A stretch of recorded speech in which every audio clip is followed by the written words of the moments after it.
UPSC, GPSC કે ગુજરાત રાજ્ય સરકારની કોઈ પણ ભરતી પરીક્ષાની આપ તૈયારી કરી રહ્યા હો અને એ માટે યોગ્ય માર્ગદર્શન અને શિક્ષણની આપની જરૂરિયાત લાગતી હોય તો આપણી સંસ્થા સંવિધાન કરિયર એકેડેમીનો આપ સંપર્ક કરી શકો.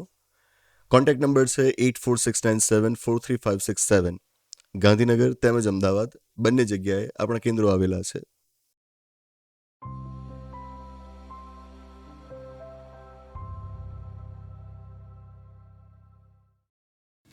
નમસ્તે, સ્વાગત છે આપનું આપણા કાર્યક્રમમાં કે જેનું નામ છે ગોષ્ઠી વિથ વિકલ્પ કોટવાલ. 2025 નું વર્ષ, એનો છેલ્લો મહિનો ડિસેમ્બર 2025 અને 2026 નું વર્ષ, એનો પહેલો મહિનો આ જાન્યુઆરી 2026. આ 2 મહિનાઓની અંદર સુપ્રીમ કોર્ટે 2 અલગ અલગ પ્રસંગે અનામત વિશે અમુક વાત કરી. સુપ્રીમ કોર્ટે અનામત મુદ્દે આજે વાત કરી, એ વાત ઉપર બહુ વાતો થઈ. ટ્રેડિશનલ મીડિયામાં અને સોશિયલ મીડિયા ઉપર આના વિશે ભરપૂર ચર્ચાઓ થઈ. એ વ્યક્તિઓ કે જે આરક્ષણની તરફેણમાં છે, એ વ્યક્તિઓ કે જે આરક્ષણના વિરોધી છે, બધા જ એક સુરે અત્યારે ફક્ત સુપ્રીમ કોર્ટના અનામત મુદ્દે આજે અવલોકનો છે એના ઉપર જ વાતો કરી રહ્યા છે. એટલે આપણે પણ વાત કરવી પડી. અગાઉ આ વિષય ઉપર આપણે 2 ગોષ્ઠીઓ કરી ગયા છીએ. એ ગોષ્ઠીઓને આપ યાદ કરો. એ ગોષ્ઠીઓની શરૂઆતમાં જ મેં જણાવ્યું હતું કે આ વાતો પર ગોષ્ઠી કરવું મને યોગ્ય લાગતું નથી. કેમ? તો મેં કહ્યું હતું કે આ વાતો એટલી સાધારણ છે, પહેલેથી સમજાયેલી છે. સુપ્રીમ કોર્ટે અગાઉ ઘણી બધી વખત આ જ વાતો કરેલી છે, પાછી વારંવાર એની જ વાતો આપણે કેમ કરીએ? 2025 ના ડિસેમ્બર મહિનામાં સુપ્રીમ કોર્ટે આરક્ષણ વિશે શું કહ્યું હતું? કહ્યું હતું કે એસસીઝ, એસટીઝ, ઓબીસીઝ ના કેન્ડિડેટ્સ નું જો મેરિટ ઊંચું છે તો તમારે એમને જનરલ કેટેગરીની સીટ આપવાની હોય. આમાં નવું શું છે? રિઝર્વેશનની પોલિસીનો સાચો અર્થ જ આ થાય કે general category, open category, it is open for all. એમાં એસસી, એસટી, ઓબીસી ના કેન્ડિડેટ્સ પણ આવે છે. નવું શું છે? પહેલા પણ આ હતું જ.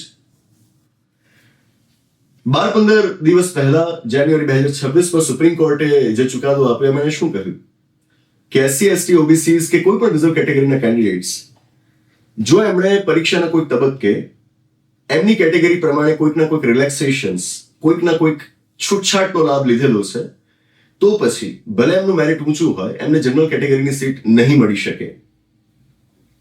4-5 મહિના પહેલા એક ઓબીસી કેન્ડિડેટના સંદર્ભમાં સુપ્રીમ કોર્ટે બિલકુલ આવો જ એક ચુકાદો આપ્યો હતો અને આવા ભૂતકાળમાં પણ એને ચુકાદો આપેલા છે. આમાં નવું શું છે? જ્યારે આ ચુકાદાઓ થયા છે ત્યારે આપણે એના ઉપર ગોષ્ઠીઓ કરેલી છે. 4-5 મહિના પહેલા પણ કરેલી હતી. એટલે તો હું સવાલ કરતો હતો કે આમાં સુપ્રીમ કોર્ટે એવું તે વળી શું નવું કહી દીધું કે લોકો આટલી બધી બૂમાબૂમ કરે છે કે આવો ચુકાદો આવ્યો ને તેવો ચુકાદો આવ્યો? કશું નવું નથી, આ હતું જ. પણ હવે થાય છે કે મીડિયા આપણી પાસે અમુક ચોક્કસ મુદ્દાઓની ચર્ચા કરાવડાવે છે. કમનસીબે મીડિયા જે મુદ્દાઓને વધુ સપાટી પર લાવે, આપણે એના ઉપર બહેસ કરતા હોઈએ છીએ. બનવું એવું કે મેં તો એ બંને મુદ્દાઓ ઉપર ગોષ્ઠી કરી જ હતી, પણ જાન્યુઆરી 2026 નો આજે લેટેસ્ટ ચુકાદો છે, એ ચુકાદા વિશેના યુટ્યુબ પર વિડીયોઝ ઘણા બધા બન્યા છે અને ઘણા મોટા લોકો કે જેમના લાખો કરોડોમાં ફોલોઅર્સ હોય, યુપીએસસી ના કહેવાતા એજ્યુકેટર્સ હોય કે કહેવાતા યુપીએસસી ના ઇન્ટરવ્યુઅર્સ હોય, આ લોકો આના ઉપર બહુ બોલી રહ્યા છે અને એના ઉપર લાખોમાં વ્યુઅરશિપ પણ એમને મળી રહી છે. આપણા દર્શક મિત્રોમાંથી અમુક, આપનામાંથી અમુક લોકોએ આવા અમુક વિડીયોઝ જોયા અને એ વિડીયોઝ જોયા પછી એમના મગજમાં મૂંઝવણ ઊભી થઈ. આદર્શ રીતે તો આવી કોઈ ગોષ્ઠી કે વિડીયો જોયા બાદ મૂંઝવણ હોય દૂર થવી જોઈએ, પણ આ લોકોને, એ દર્શક મિત્રોને એ વિડીયોઝ જોયા બાદ મૂંઝવણ ઊભી થઈ. એટલે એ નિર્દોષ, માસૂમ એવા વિદ્યાર્થીઓએ મને પૂરી માસૂમિયત સાથે એક સવાલ પૂછ્યો અને સવાલ સાંભળીને મને લાગ્યું કે મારે આ વિષય પર થોડીક વધારે ઊંડાણમાં ચર્ચા કરવી જોઈએ. એ વિડીયોઝ જોયા બાદ એમના મગજમાં મૂંઝવણ ઊભી થઈ.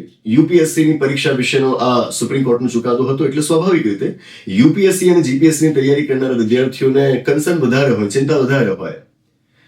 તો એ વિદ્યાર્થીઓ મને સવાલ પૂછ્યો કે સર, એ વિડીયોમાં એવું સમજાવવામાં આવેલું છે કે જો યુપીએસસીની પરીક્ષાનું ફોર્મ ભરતી વખતે તમે ફીસ નથી ભરી, પરીક્ષા ફોર્મની ફીસ હોય ને, પણ જો એસસીઝ અને એસટીઝ કેન્ડિડેટ્સ હોય તો એ કેટેગરીઝ માટે ફીસમાં એક્ઝેમ્પશન આપેલું છે, એમને ફીસ નથી ભરવાની હોતી. તો કહે છે કે વિડીયોમાં એમ સમજાવાયેલું હતું કે જો અમે ફીસ નથી ભરતા તો અમે અમારી કેટેગરી મુજબનું રિલેક્સેશન લઈ લીધું એવું કહેવાય.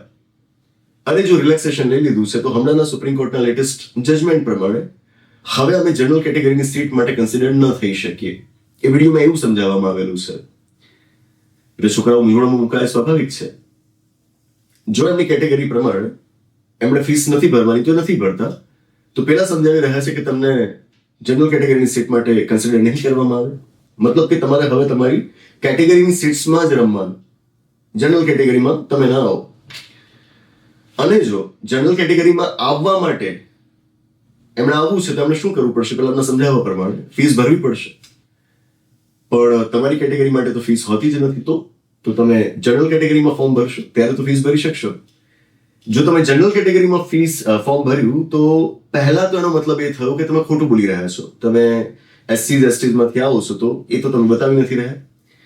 અને જો જનરલ કેટેગરીમાંથી ફોર્મ ભર્યું છે તો મતલબ એ થાય કે તમારી જે મૂળ કેટેગરી છે એની જે રિઝર્વ સીટ છે એના માટે તમે ગણશો જ નહીં, કારણ કે તમે ખુદ તમારી જાતને જનરલ કેટેગરીમાં દાખલ કરી દીધી છે. કાં તો આ તરફ કાં તો પેલી તરફ. બરાબર? આ તો સ્ટ્રિક્ટ કમ્પાર્ટમેન્ટલાઇઝેશન થયું. આવું એ પૂછી રહ્યા છે. આવું નથી. અત્યારે શું છે કે દરેક વિષય પર દરેક જણ બોલે છે અને લોકો પણ ચકાસતા નથી કે એની પાસે વિષયની સમજ કેટલી છે. વ્યુઅરશિપના ખેલ છે. જાણે સમજ્યા વગર સમાચાર આવે એટલે ફટાફટ મારો વિડીયો કરી દેવાનો. વ્યુઅરશિપ આવી જાય એટલે બધું. બરાબર? આપ આવું ન કરો. સારા દર્શક બનો, સારું કન્ટેન્ટ કન્ઝ્યુમ કરો. બસ એક સામાન્ય વિચાર કરો કે તમે જ્યારે યુપીએસસીની પરીક્ષાનું ફોર્મ ભરતી વખતે ફીસ નથી ભરતા, તો શું તમે તમારી કેટેગરીને અપાયેલા લાભોમાં કોઈ એવડો મોટો લાભ લઈ લીધો કે હવે તમને જનરલ કેટેગરી માટે ગણવામાં જ ના આવે, ભલે તમારું મેરિટ ઊંચું હોય? ફીસ કેટલી હોય છે? યુપીએસસી માટેના ફોર્મ્સની ફીસ લગભગ 100 રૂપિયા હોય છે. તો 100 રૂપિયાની ફીસ ન ભરવી, શું એ એવડો મોટો લાભ છે કે જેથી તમને જનરલ કેટેગરીમાંથી જ બાકાત કરી દેવામાં આવે? ના. મોટો લાભ ક્યાં કહેવાય? મોટું રિલેક્સેશન ક્યાં કહેવાય? જો અપર એજ લિમિટમાં રિલેક્સેશન તમે લીધું હોય. જેમ કે જનરલ કેટેગરી માટે યુપીએસસીમાં અપર એજ લિમિટ શું છે? 32 વર્ષ. ઓબીસીની વાત કરીએ તો અપર એજ લિમિટ કેટલી છે? 35 વર્ષ. તો 3 વર્ષનો તફાવત, it is a substantial difference. મોટો તફાવત છે. ત્યાં કદાચ કોઈ ક્લેમ કરે કે મોટું રિલેક્સેશન લીધું છે, બસ હવે તમને જનરલ કેટેગરીની સીટ ન મળે. જો કે એ મુદ્દે પણ બહેસ ચાલુ છે કે રિલેક્સેશન લીધું હોય તો જનરલ કેટેગરી માટે એમને કન્સિડર કેમ ના કરવા. બરાબર? એ બહેસ ચાલુ છે. પણ અત્યારે આપણે સુપ્રીમ કોર્ટના જજમેન્ટના પ્રકાશમાં ચર્ચા કરી રહ્યા છે. તો સુપ્રીમ કોર્ટે શું કહ્યું છે એ જ આપણા માટે આખરી છે. એ જ રીતે પ્રયત્નોમાં છૂટછાટ. જનરલ કેટેગરી માટે યુપીએસસીમાં પ્રયત્નો કેટલા છે? 6. ઓબીસી માટે જોઈએ તો 9. 3 પ્રયત્નો વધારે હોવા એક મોટી છૂટછાટ છે. આ સ્થિતિમાં તમે જો એ છૂટછાટનો લાભ લીધો છે અને પછી કોઈ કહે કે જનરલ કેટેગરીની સીટ તમને પેલા જજમેન્ટ પ્રમાણે ન મળે તો એ સમજાય. પણ શું પેમેન્ટ ઓફ ફીસ 100 રૂપિયાની ફીસ એ એવડો મોટો લાભ છે કે જેથી તમને પેલી સીટ્સમાંથી બાકાત કરી દેવાય? આવું નથી. સુપ્રીમ કોર્ટે પોતાના ચુકાદામાં આવું ક્યાંય કહ્યું નથી. બરાબર છે? હવે હું શાના આધારે કહી શકું?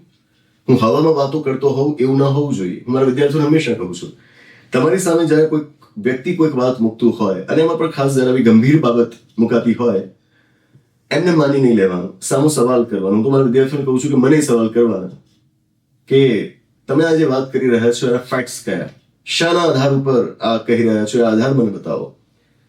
તાર્કિક બનો. એમને કોઈ વાત ન માની લો. તમે મારી વાત એમને ન માની લો. એટલા જ માટે અત્યારે તમારી સમક્ષ સુપ્રીમ કોર્ટનો જે હમણાં ચુકાદો આવ્યો છે એ ચુકાદો હું તમને વંચાવવા જઈ રહ્યો છું. 37 પાનાનો આ ચુકાદો છે. એના જે મુખ્ય અંશો છે એની મેં નોટ્સ બનાવી છે. કયા પાના ઉપર કયો પેરેગ્રાફ વાંચવાનો છે એની એક નોટ્સ મેં બનાવી છે. હું ઉપરથી ઝડપથી તમને મુદ્દાઓ બતાવીશ આપણો પોઈન્ટ પ્રૂવ કરવા માટે, અને પછી આપને કહીશ. જરૂર લાગશે તો અમારી નોટ્સ હું તમારી સાથે સ્ક્રીન પર શેર કરી દઉં છું. આપ એમાંથી મુદ્દાઓ જુઓ અને પછી જાતે આ ચુકાદો ઇઝીલી અવેલેબલ છે ઇન્ટરનેટ ઉપર, પીડીએફ એને ડાઉનલોડ કરો અને મેં જે મુદ્દાઓ આપ્યા છે એને આપ ત્યાંથી હાઇલાઇટ કરીને વાંચો. That's it. જાતે જ કરવું જોઈએ આદર્શિત આ બધું કામ. હું આપને કરાવી રહ્યો છું અને આપણે એક ચોક્કસ નિષ્કર્ષ ઉપર પહોંચવા જઈ રહ્યા છે. બધું જ તમારી સામે ફેક્ટ્સની મદદથી હું કરવા જઈ રહ્યો છું કે જેથી તમને પણ આની એક તાલીમ મળે કે આ કામ આપણે કરી કેવી રીતે શકીએ. લીગલ કોમ્પ્લેક્સિટી વાળા મુદ્દાઓ હોય પણ આપણે બને એટલા એને સરળ રાખીશું. મુખ્ય મુદ્દાઓને આપણે ફોકસમાં લઈશું. સૌથી પહેલા તો બીજા નંબરના પાના ઉપર મેં નોટ્સમાં લખ્યું છે પ્રમાણે ત્રીજો જે પેરેગ્રાફ છે એમાં ફેક્ટ્સ આપવામાં આવે છે કેસના અને બ્રીફમાં. કોઈ પણ કેસમાં સૌથી પહેલા ફેક્ટ્સ હોય. ફેક્ટ્સ આર વેરી ઇમ્પોર્ટન્ટ, બરાબર. જો કે અત્યારની ચર્ચા માટે ફેક્ટ્સ એટલા આપણે જરૂરી નથી, પણ તો આપણે ચર્ચીશું ટૂંકમાં. ફેક્ટ્સ હોય, પછી એપ્લિકેશન ઓફ લો હોય, બરાબર છે, અને પછી ઇન્ટરપ્રિટેશન હોય, બરાબર. અધરતાલ ઇન્ટરપ્રિટેશન ના હોય. ફેક્ટ્સ કંઈક એમ છે કે એક છોકરો 2013ના વર્ષની યુપીએસસીની ઇન્ડિયન ફોરેસ્ટ સર્વિસની એક્ઝામિનેશન માટે અપ્લાય કરે છે. અપ્લાય કરી, પ્રિલિમિનરી પરીક્ષા થઈ, પાસ કરી એણે. પાસ કરી, પણ એમાં એનો જે સ્કોર હતો એ સ્કોર પ્રમાણે એને એ એસસી કેટેગરીનો છે, તો એસસી કેટેગરીની સીટ મળી. એનો સ્કોર એ જનરલ કેટેગરીના કટ ઓફ કરતા ઓછો હતો. ઓછો હતો એટલે એને જનરલ કેટેગરીની સીટ ન મળી, એની કેટેગરી એસસી કેટેગરીની સીટ મળી. પછી એણે મેન્સ આપી, પછી એણે ઇન્ટરવ્યુ આપ્યું, ફાઇનલ મેરિટ બની, જેમ એનું સિલેક્શન થઈ જાય છે. સિલેક્શનમાં એનો 19મો રેન્ક હતો. 85 વિદ્યાર્થીઓ હતા લગભગ, એમાં એનો 19મો રેન્ક હતો. ના, હવે all India services, IAS, IPS અને ઇન્ડિયન ફોરેસ્ટ સર્વિસીસ, આ સર્વિસીસની અંદર તમારે કેડર માટે પ્રેફરન્સ આપવાનો હોય. કેડર એટલે કે કયા રાજ્યમાં તમારે સેવાઓ આપવી છે. પ્રેફરન્સ અપાતો હોય, તમારા રેન્કના આધારે તમને એ રાજ્ય મળે. તો આણે કર્ણાટકા ને પોતાના પ્રેફરન્સ તરીકે આપ્યું, તો એ જ એનું રાજ્ય છે, એટલે એણે કહ્યું કે મારે કર્ણાટકામાં જવું છે. પણ એ વખતે કર્ણાટકામાં ઇન્સાઇડરની એક વેકેન્સી હતી. ઇન્સાઇડર એટલે કે એ જ રાજ્યના કેટલા વ્યક્તિઓને તમે સમાવી શકો, બરાબર. તો એ ઇન્સાઇડર માટેની એક જ વેકેન્સી હતી, અને એ વેકેન્સી જનરલ ઇન્સાઇડરની વેકેન્સી હતી, એટલે કે જનરલ કેટેગરી માટે હતી, કોઈ રિઝર્વ કેટેગરી માટે નહીં. આ છોકરો એસસી કેટેગરીનો છે, એને એના માટે કન્સિડર ન કરવામાં આવ્યો. બીજો એક ભાઈ કે જે એસસી એસટી ઓબીસીમાં નથી આવતો, એને એ જનરલ ઇન્સાઇડરની વેકેન્સીમાં ગણવામાં આવ્યું, એને કર્ણાટકામાં પોસ્ટિંગ આપવામાં આવ્યું. એ જે છોકરાને પોસ્ટિંગ આપવામાં આવ્યું એનો રેન્ક હતો લગભગ 37. મતલબ શું થયું? આ જે એસસી કેન્ડિડેટ છે એના કરતા આ છોકરાનો રેન્ક પાછળ છે. પેલા છોકરાનો કયો છે 19. એટલે કે એસસી કેન્ડિડેટનું મેરિટ ઊંચું છે તો તેનો રેન્ક આગળ છે. એટલે એણે ક્લેમ કર્યું કે ભાઈ જો મારું મેરિટ ઊંચું છે તો મને એસસી કેટેગરી તરીકે, એસસી કેટેગરીના કેન્ડિડેટ તરીકે તમારે ન ગણવાનો હોય, તમારે મને જનરલ કેટેગરીના કેન્ડિડેટ તરીકે ગણવાનું હોય. અને એમ ગણીને પેલી જે જનરલ ઇન્સાઇડરની વેકેન્સી છે એ મને આપવાની હોય, એ જગ્યા તમારે મને આપવાની હોય, તમે પેલાને ના આપી શકો, પણ આ તો આપી દીધી હતી. એટલે પછી આખરે એણે આ અપોઇન્ટમેન્ટને ચેલેન્જ કરી સેન્ટ્રલ એડમિનિસ્ટ્રેટિવ ટ્રિબ્યુનલ કેટમાં. અહીંયા તમે ત્રીજા નંબરના મુદ્દામાં જોશો તો ફેક્ટ્સ આટલા ડિટેલમાં નથી, ઉપરથી છે, આગળ આપેલા છે, પણ હું આપને ભેગા જ કહી રહ્યો છું. તો એણે કેટમાં ફરિયાદ કરી અને કેટનો નિર્ણય આવ્યો. કેટે શું કર્યું? આ છોકરાની ફેવર કરી, એસસી કેન્ડિડેટની ફેવર કરી કે હા વાત બરાબર છે કે ભાઈ તમે મેરિટ ઊંચું ધરાવો છો તો તમને જનરલ સીટ મળવી જ જોઈએ. કેટના નિર્ણયની સામે અપીલ થઈ હાઈકોર્ટમાં. માનશો, હાઈકોર્ટે પણ કેટના નિર્ણયને માન્ય રાખ્યો. મતલબ કે ટ્રિબ્યુનલ અને હાઈકોર્ટ બંને માને છે કે જો આ એસસી છોકરાનું મેરિટ ઊંચું છે તો એને જનરલની સીટ મળવી જોઈએ. પણ પછી અપીલ થઈ સુપ્રીમ કોર્ટમાં, અને આખરે સુપ્રીમ કોર્ટે હમણાં ચુકાદો આપ્યો. શું ચુકાદો આપ્યો? કે જો તમે પરીક્ષાના કોઈ પણ તબક્કે તમારી કેટેગરી મુજબ રિલેક્સેશનનો લાભ લઈ ચૂક્યા છો તો તમને જનરલી સીટ ન મળે. આ છોકરાએ જેમ કે પ્રિલિમિનરી એક્ઝામિનેશન વખતે, પ્રિલિમ્સ વખતે એની કેટેગરીના રિલેક્સેશનનો લાભ લીધો હતો. શું? લોઅર કટ ઓફ ઊંચું હતું એનું, તો એનો લાભ એને મળી ગયો હતો. બસ લાભ મળી ગયો છે. તો હવે તમને જનરલ કેટેગરીની સીટ ન મળે. આ સુપ્રીમ કોર્ટનો ચુકાદો આવ્યો. મતલબ ટ્રિબ્યુનલ અને હાઈકોર્ટના રિઝનિંગને સુપ્રીમ કોર્ટ માન્ય નથી રાખતી, બરાબર છે. હવે આમાં જ પેમેન્ટ ઓફ ફીસ વગેરે મુદ્દાઓ આવે છે, જોઈએ. પછી તમારે ચોથા નંબરનું પાનું જોવું જોઈએ કે જેમાં 5 અને 7મા નંબરના પેરેગ્રાફની અંદર સુપ્રીમ કોર્ટે અમુક વાતો કરી છે. જેમ કે 5મા પેરેગ્રાફની અંદર સુપ્રીમ કોર્ટે હવાલો આપ્યો છે એક્ઝામ રૂલ્સનો. 2013માં યુપીએસસી જ્યારે એક્ઝામ કન્ડક્ટ કરી, એનું નોટિફિકેશન બહાર આવ્યું ત્યારે એની અંદર જે રૂલ્સ લખાયેલા હતા, એક્ઝામ રૂલ્સ શું હતા એ સુપ્રીમ કોર્ટે અહીં આગળ કહ્યું છે. અને પછી 7મા નંબરના પેરેગ્રાફની અંદર સુપ્રીમ કોર્ટે બતાવ્યું છે કે જે તે વખતે આ પ્રિલિમિનરી એક્ઝામિનેશનમાં કટ ઓફ શું હતું. જનરલ કેટેગરીનું કટ ઓફ 267 હતું, એસસી કેટેગરીનું કટ ઓફ 233 હતું, અને પેલા છોકરાના માર્ક્સ હતા 247.18. તો એ જનરલ કેટેગરીના કટ ઓફ કરતા ઓછા છે એટલે એને એસસીની સીટ એ વખતે મળેલી હતી. પછી તમારે 6થા નંબરના પાના ઉપર 9મો મુદ્દો જોવો જોઈએ કે જેમાં રેન્કની વાત કરાઈ છે, બરાબર. તો પેલા છોકરાનો, એસસી છોકરાનો રેન્ક 19મો હતો, મેં આપને કહ્યું, અને આ છોકરાનો રેન્ક 37 હતો, જે પણ મેં આપને જણાવ્યું. પછી ચેલેન્જ થઈ વગેરે વગેરે. ચેલેન્જ થઈ એની અંદર આજે એસસી કેન્ડિડેટ છે એના વકીલોએ આર્ગ્યુ એમ કર્યું હતું કે ભાઈ પ્રિલિમ્સ એ ફક્ત સ્ક્રીનિંગ ટેસ્ટ છે. જે લોકો આ પરીક્ષાઓથી અવગત હશે એ જાણે છે કે પ્રિલિમિનરી પરીક્ષાની અંદર જે માર્ક્સ તમારા હોય એ ફાઇનલ મેરિટમાં નથી ગણાતા, કારણ કે એ ફક્ત ક્વોલિફાઈંગ નેચરની એક્ઝામ છે, સ્ક્રીનિંગ ટેસ્ટ છે. તમારું ફાઇનલ મેરિટ મેન્સના તમારા માર્ક્સના આધારે બને. તો આ એસસી કેન્ડિડેટના વકીલોની આર્ગ્યુમેન્ટ એ હતી કે ફાઇનલ મેરિટ ઉપર પ્રિલિમ્સના કટ ઓફની કોઈ અસર જ નથી. તો એને જે લોઅર કટ ઓફનો લાભ મળ્યો હતો એ તો પ્રિલિમ્સમાં મળ્યો હતો, કે જે ફાઇનલ મેરિટમાં ગણાતું જ નથી. તો પરીક્ષાના નિયમો પ્રમાણે એને વાસ્તવમાં રિલેક્સેશનનો લાભ મળ્યો કહેવાય જ નહીં, કારણ કે ફાઇનલ મેરિટમાં તો એને કોઈ લાભ લીધો જ નથી લીધો, એટલા માટે એને તમારે જનરલની સીટ આપવાની જ હોય. એમનું રિઝનિંગ હતું. હવે સામેના છેડે આપ વાંચો 8 નંબરનું પાનું, 12મા નંબરનું પેરેગ્રાફ, કે જેમાં સામે પક્ષવાળા વકીલોએ દલીલ કરી કે જેમાં એ લોકો ટાંકે છે આ જે એક્ઝામ રૂલ્સ હતા એનો રૂલ નંબર 14 નંબરનો નિયમ.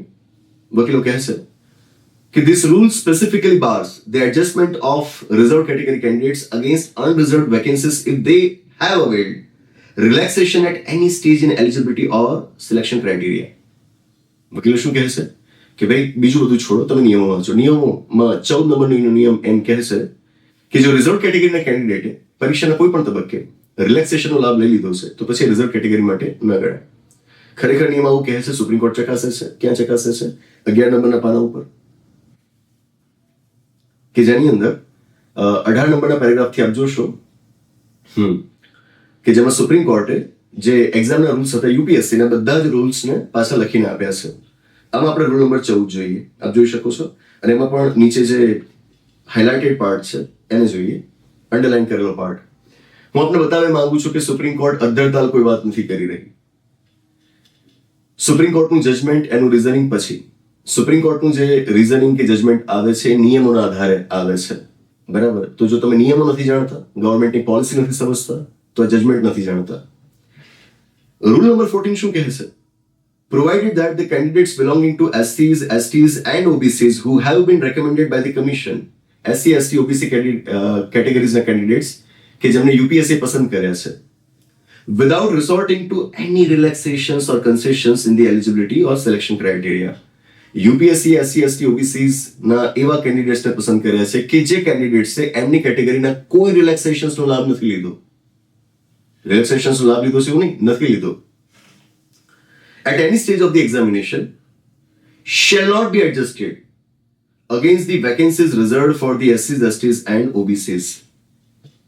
સમજાયું શું કહે છે? યુપીએસસી નો નિયમ એવું કહે છે કે રિઝર્વ કેટેગરીના કેન્ડિડેટ છે જો એમની કેટેગરીને મળતા છૂટછાટમાંની કોઈ છૂટછાટનો લાભ નથી લીધો તો પછી એમને એમની કેટેગરીઝની જે સીટ્સ છે એમાં ન ગણી શકાય. સામાન્ય માન્યતા શું હોય? તમે જે કેટેગરીમાં આવો છો એ કેટેગરીની સીટ્સ તમને મળે છે, ઓપન કેટેગરીની સીટ્સ પણ મળે, તમારી કેટેગરીની સીટ્સ પણ મળી શકે, બરાબર?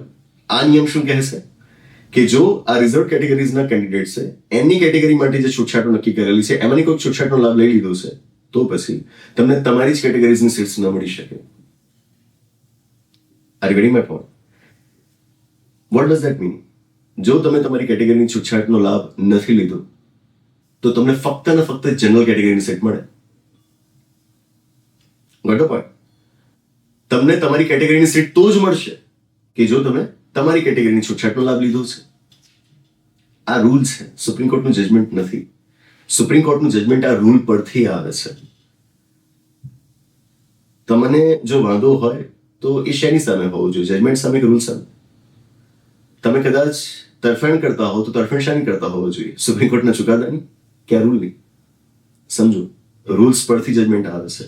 કોર્ટનું કામ નિયમોના અર્થઘટનનું હોય, એનું કામ કાયદાઓ ઘડવાનું કે નિયમો બનાવવાનું નથી. જબરલે જ અપવાદો પ્રસંગોમાં એવું જોવા મળતું હોય કે જે આપણને કોર્ટ નિયમો ઘડે છે એવું લાગે, બાકી બાય એન્ડ લાર્જ એનું કામ નિયમોના અર્થઘટનનું છે. તો ચુકાદાઓને હંમેશા નિયમો અને સરકારની નીતિઓના પ્રકાશમાં જોવું જોઈએ, અદ્ધરતાલ વાતો ન હોવી જોઈએ.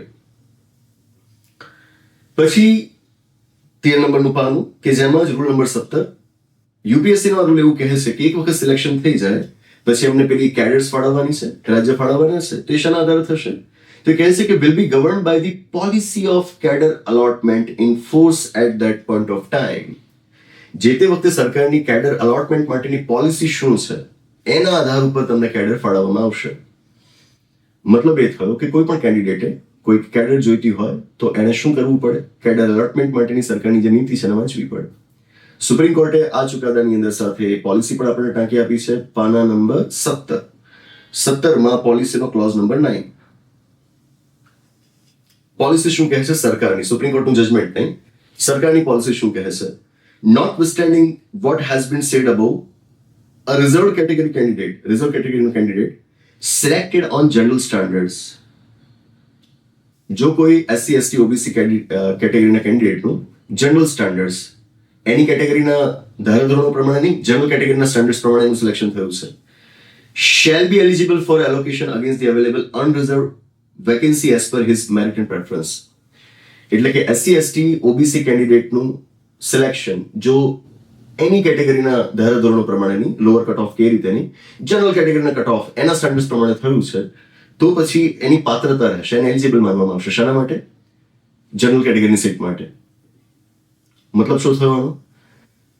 જો તમારું સિલેક્શન SC ST OBC કેન્ડિડેટનું સિલેક્શન એ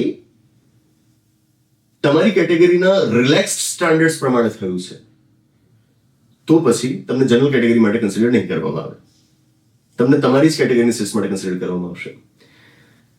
હું ફરી વાર કહું છું, પહેલા મેં તમને વંચાવ્યું UPSC નો નિયમ છે અને અત્યારે જે વંચાવી રહ્યો છું એ ભારત સરકારની પોલિસી છે જેના આધાર ઉપર સુપ્રીમ કોર્ટ જજમેન્ટ આપે છે. બરાબર? Okay, next.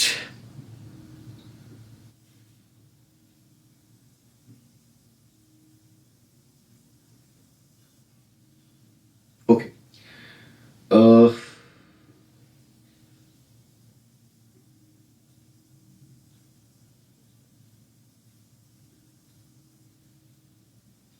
ઓકે, આગળ આપણે જઈએ. પાનો નંબર જોઈશું આપણે 23. ઓકે, આપણે જોઈ લીધું ને? યસ, 23. ઘણું લાંબુ છે એટલે પછી સ્ક્રોલ કરતા ધ્યાન રાખવું પડે. ઓકે, ચાલો. 23.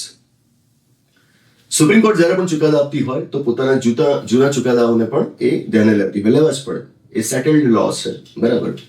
તો આ કેસની અંદર પણ જૂના ચુકાદાઓ, આ જ વિષયના જૂના ચુકાદાઓને ધ્યાન પર લેવામાં આવે છે. જેમાંથી આ એક કેસ અહીં આગળ બતાવવામાં આવ્યો છે કે જેમાં એક છોકરી કે જે ઓબીસી કેટેગરીની છે એને જે તે વખતે એની કેટેગરીને જે એજ રિલેક્સેશન મળતું હોય, ઉંમરમાં છૂટછાટ મળતી હોય, એનો લાભ લીધો હતો. પણ પછી તેનું મેરિટ ઊંચું આવ્યું એટલે હવે ક્લેમ કરે છે કે મને જનરલ કેટેગરીની સીટ મળવી જોઈએ. કોર્ટે ના પાડી.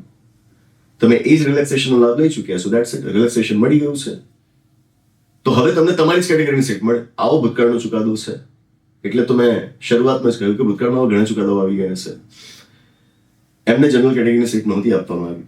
હવે આ ચુકાદાની અંદર સુપ્રીમ કોર્ટે જૂના ચુકાદાને ટાંકતા કહ્યું છે કે the logic applied in the above case, જૂના કેસમાં જે લોજિક આપવામાં આવ્યું હતું, applies with equal force to the relaxation in qualifying marks at the preliminary stage as it has happened in the present appeals.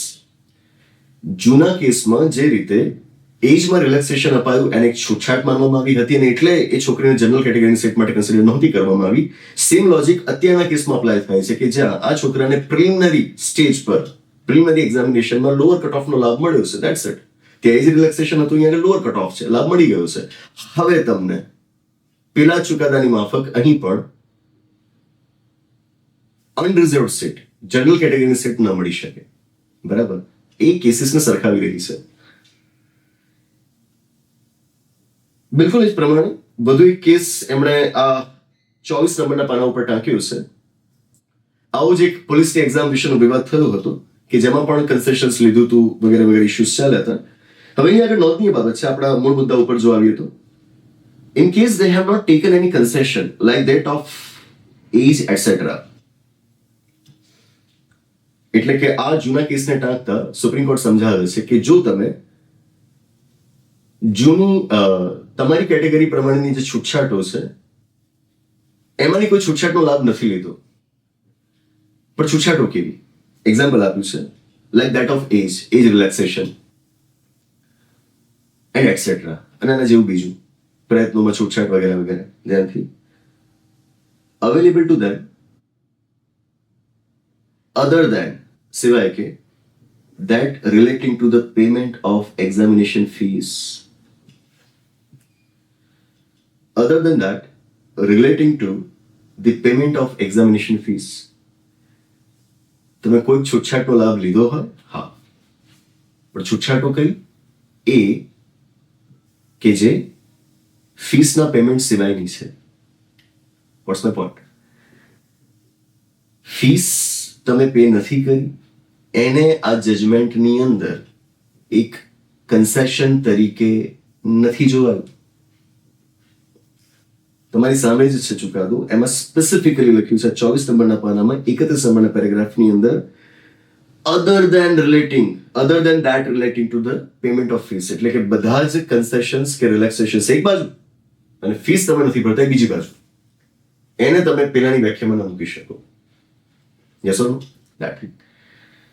ખૂબ ધ્યાનથી વાંચવું પડે, જરૂરી છે. આવું બધું એક ઓબ્ઝર્વેશન જોઈએ 26 નંબરના પાના ઉપર. આમાં પણ એક જૂનો ચુકાદો એમણે ટાંક્યો છે પોલીસ એક્ઝામથી આગળ. આ બીજો એક મુદ્દો છે. ઠીક છે, જે મુદ્દો હોય આપણા માટે અગત્યના ફેક્ટ્સ કયા છે. 6 નંબરનો મુદ્દો વાંચો. In other words, van a relaxed standard એટલે કે SC ST OBC માટે જે સ્ટાન્ડર્ડ્સ નીચે રાખવામાં આવે છે, છૂટછાટ આપેલી છે, is applied in selecting SC ST OBC candidate, જ્યારે એ ઓછા સ્ટાન્ડર્ડ સાથે તમે સિલેક્ટ કર્યા છે. પણ કેવા ઓછા standards? For example, in the age લિમિટમાં તમે છૂટછાટ આપી છે, એક્સપિરિયન્સ અનુભવમાં છૂટછાટ આપી છે, ક્વોલિફિકેશન એમની લાયકાતમાં તમે છૂટછાટ આપી છે, permitted number of chances in the return exam, લિખિત પરીક્ષામાં એ લોકો કેટલી વખત પ્રયત્નો કરી શકે એમાં તમે છૂટછાટ આપી છે. That's it. ફીસ ક્યાં છે આમાં? આખું વાંચો. આમાં ફીસ તમને ક્યાંય મળે છે? નથી તો મળશે જ નહીં. બરાબર. અગાઉ પણ એક એક્ઝામ્પલ આપ્યું, બીજું એક્ઝામ્પલ આપી રહ્યું છું કે જ્યારે રિલેક્સેશન્સ કે કન્સેશન્સની વાત આવી રહી છે, છૂટછાટની વાત આવી રહી છે, તો એની અંદર બાકીની બધી છૂટછાટોનો ઉલ્લેખ થાય છે. જનરલ કેટેગરીની સીટ ન આપવા માટે ફીસ વાળી વાત નથી થઈ રહી.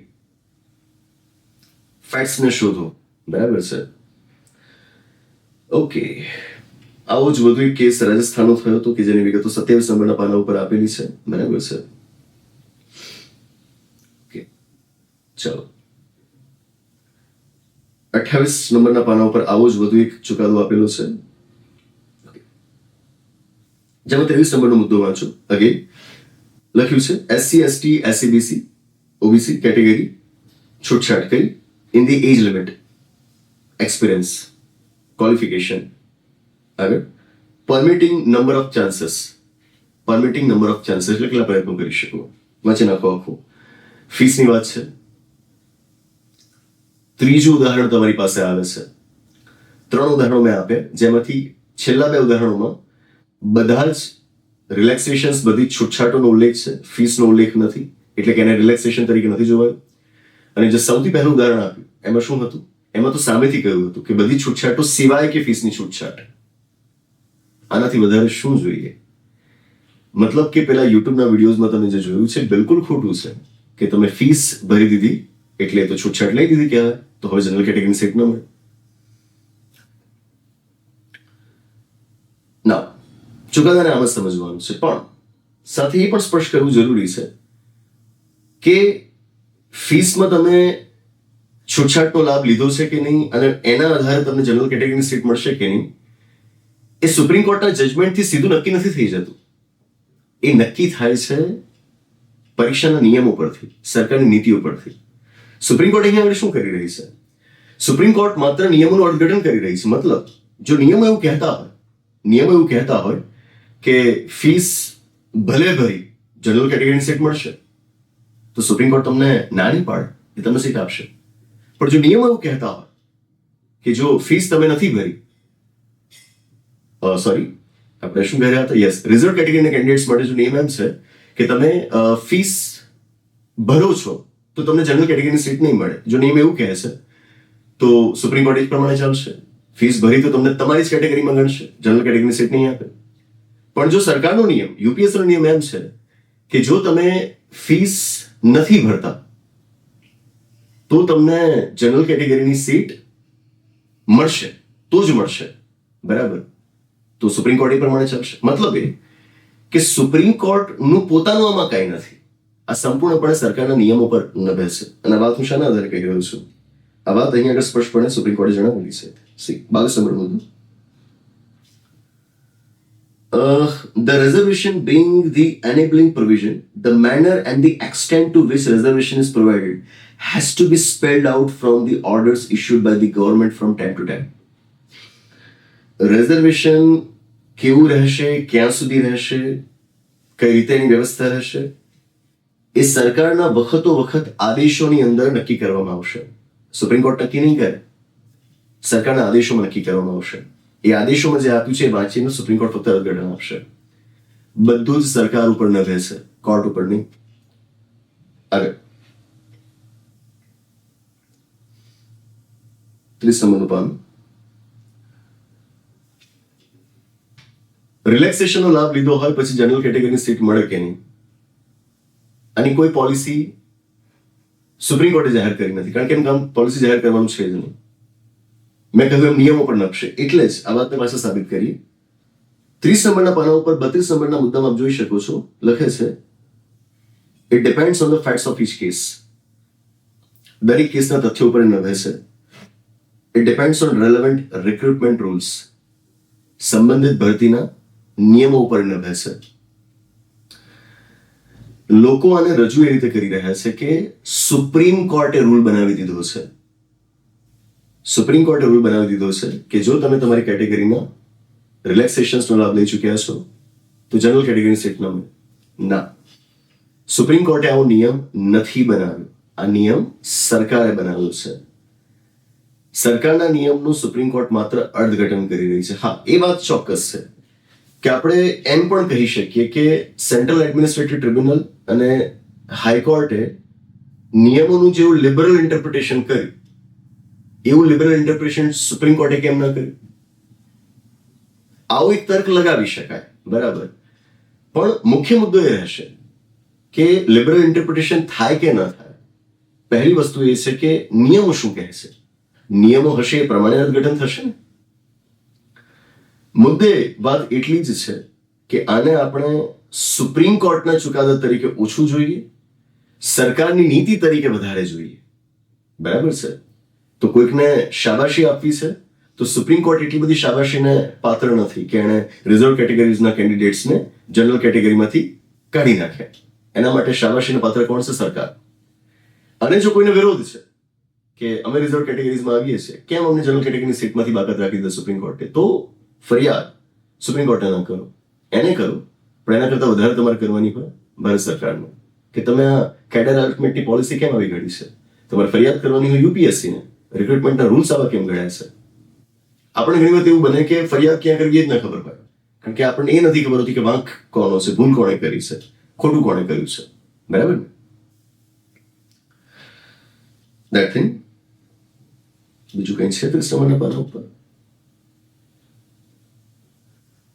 ઓકે, સ્પષ્ટપણે લખ્યું છે however if an embargo is imposed under relevant recruitment rules, એટલે કે જો સરકારે નિયમો દ્વારા, ભરતીના નિયમો દ્વારા આવો પ્રતિબંધ મૂક્યો છે, પાબંદી મૂકી છે રિઝર્વ કેટેગરીના છોકરાઓને ઓપન કેટેગરીની સીટ લેવા ઉપર, તો એ એમ રહેશે.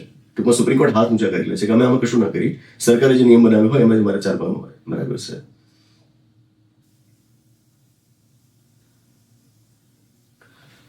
એકત્રીસ નંબરના પાના ઉપર જુઓ, સુપ્રીમ કોર્ટ સ્પષ્ટ કહે છે reference to the instructions issued by the state of Uttar Pradesh dated 1994 something, which specifically provided for migration of reserved category candidates to unreserved vacancies despite they having availed any facility or relaxation like relaxation in age limit etc available to reserved category. Right?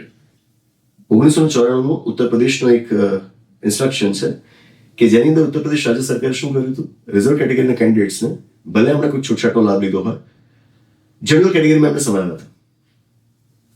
Supreme court કહે છે કે ત્યારે એ instructions હતા તો અમે એ પ્રમાણે ચાલતા. અત્યારના ઇન્સ્ટ્રક્શન્સ અલગ છે, અત્યારના નિયમો અલગ છે, તો મને અત્યારે એના પ્રમાણે ચાલવાનું પડે. એટલે જ અહીંયા સ્પેસિફિકલી લોકો કહ્યું છે therefore ઇટ ઇઝ ડિસ્ટિંગ્વિશેબલ એટલે કે અલગ પડે છે on facts of the present appeals. એટલે કે ઉત્તર પ્રદેશની અંદર સરકારે શું નિયમ બનાવ્યો હતો? રિઝર્વ કેટેગરીના કેન્ડિડેટ્સે રિલેક્સેશનનો લાભ લીધો છે તો એમને જનરલ કેટેગરીની સીટ મળી શકે, તો અમે ત્યાં એ પ્રમાણે ચાલતા. અત્યારના કેસ કરતા અલગ છે. અત્યારના કેસમાં શું કહેવાયું છે? રિલેક્સેશન લઈ ચૂક્યા છો તો જનરલ કેટેગરીની સીટ ન મળે. બરાબર છે. સુપ્રીમ કોર્ટ વારંવાર એ દર્શાવી રહી છે કે અમે નિયમોનું જ અર્થઘટન કરી રહ્યા છીએ. બરાબર છે. 31 થઈ ગયું. હવે આપણી પાસે છે 36 last.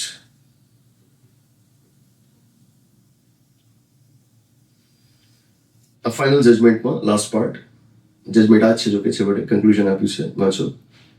Rule number 1, rule number 13, એનો intent of the provision of rule 13.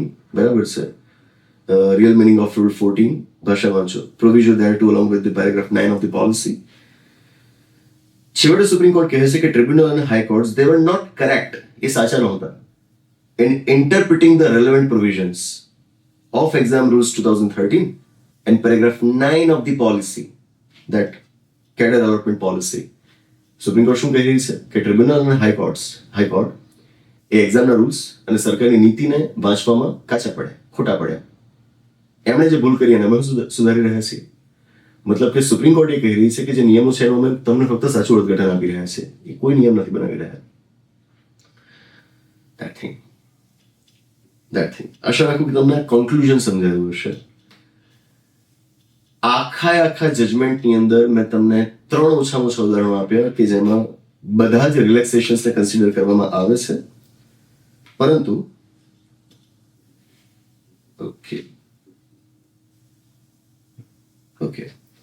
બધા જ રિલેક્સેશન્સને કન્સિડર કરવામાં આવે છે, પરંતુ પેમેન્ટ ઓફ ફીસને કન્સિડર નથી કરવામાં આવતું. મતલબ એ થયો કે આ ચુકાદાનો આધાર બનાવીને કોઈ એવો દાવો ન કરી શકે કે ફીસ તમે નથી ભરી એટલે તમે છૂટછાટનો લાભ લઈ ચૂક્યા છો એટલે હવે તમને જનરલ કેટેગરીની સીટ ન મળે, આવું કોઈ ના કહી શકે. આ ચુકાદાનો આધાર બનાવીને તો જરાય ન કહી શકે. બીજી વાત આપણે એ સમજે કે આ જે ચુકાદો આવ્યો છે એ એક્ઝામ રૂલ્સ અને ગવર્મેન્ટની પોલિસીના આધારે આવ્યો છે.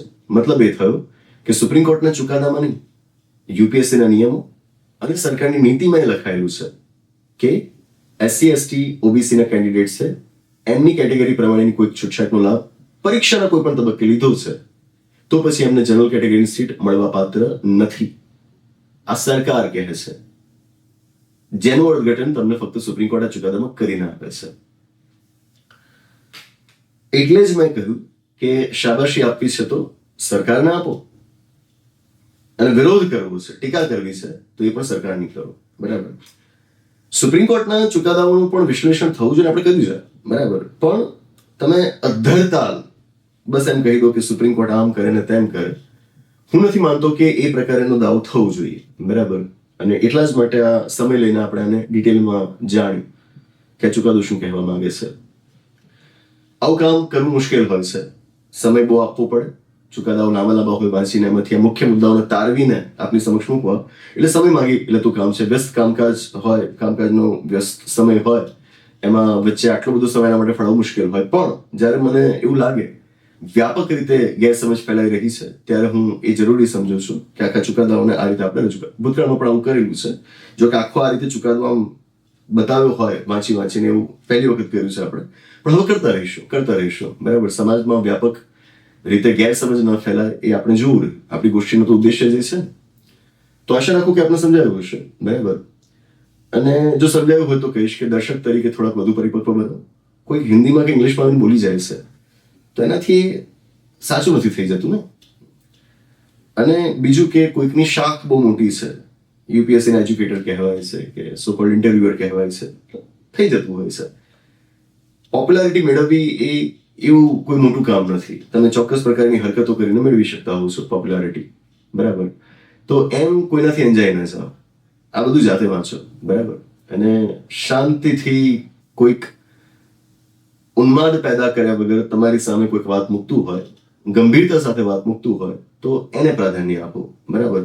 ફટાફટ પેલા સ્ક્રીન્સ ફરતા હોય ને ગ્રાફિક્સ આવતા હોય, મોટું લાઉડ મ્યુઝિક વાગતું હોય, એવા વિડીયોઝથી માણસો અંજાઈ જાય 95% માણસો એનાથી જંજાય છે અને એનાથી જે લોકો પોપ્યુલર થતા હોય છે એવું ચાલતું રહેવાનું. પણ આપણે પ્રયત્ન કરીએ કે એક સોફિસ્ટિકેટેડ મેનરમાં શાંતિથી ધીરે ધીરે ફેક્ટ્સને પકડીને જો આપણી સામે કોઈક વાત રજૂ કરતું હોય તો આપણે એને પ્રાધાન્ય આપીએ. બરાબર છે? That thing.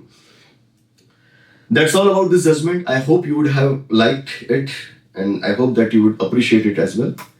વાતને અહીંયા રોકીએ છીએ અને વાત ગમી હોય તો એને પ્રસરાવશો, વધુ લોકો સુધી આ વાતને પહોંચાડશો. આરક્ષણનો સાચો અર્થ શું થાય અને where the fault line lies એને લોકો નક્કી કરી શકે. તો આની સાથે ગોષ્ઠીની એક સમાપ્ત જાહેર કરીએ છીએ. આવનારા એપિસોડમાં આવીશ કોઈક નવી વાત સાથે, એક રસપ્રદ ચર્ચા સાથે, એક નવી ગોષ્ઠી સાથે પાછા મળીશું. આભાર. નમસ્તે.